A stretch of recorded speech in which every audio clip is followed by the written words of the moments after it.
সদৌ অসম ছাত্ৰ সন্থাৰ কেন্দ্ৰীয় নেতৃবৃন্দৰ আহ্বানত আজি খোৱাং আঞ্চলিক ছাত্ৰ সন্থাই চেনিটাইজেশ্যনৰ কাম আৰম্ভ কৰিছে আৰু আজি পোনপ্ৰথমে আমি জনতা উচ্চ মাধ্যমিক বিদ্যালয়ত আমি আৰম্ভ কৰিলোঁ আৰু এতিয়া আমি সমগ্ৰ খোৱাং অঞ্চলত আমি এই কামটো লৈ আগবাঢ়ি যাম। যে কৰোনাৰ যি মহামাৰী, এই মহামাৰীত আমাৰ জনসাধাৰণে চাফ চিকুণতে থাকিব লাগিব আৰু এই কোভিড-19 যিটো ভাইৰাছ, সেই ভাইৰাছক আমি কেৱল চাফ চিকুণতাৰেহে আমি সেই ভাইৰাছটোক প্ৰতিহত কৰিব পাৰিম।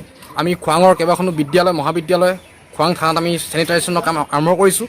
অনাগত দিনত আমাৰ এই যি প্ৰচেষ্টা অব্যাহত থাকিব, এই ক্ষেত্ৰত আমাক বিভিন্নজনে সহায় সহযোগ আগবঢ়াইছে।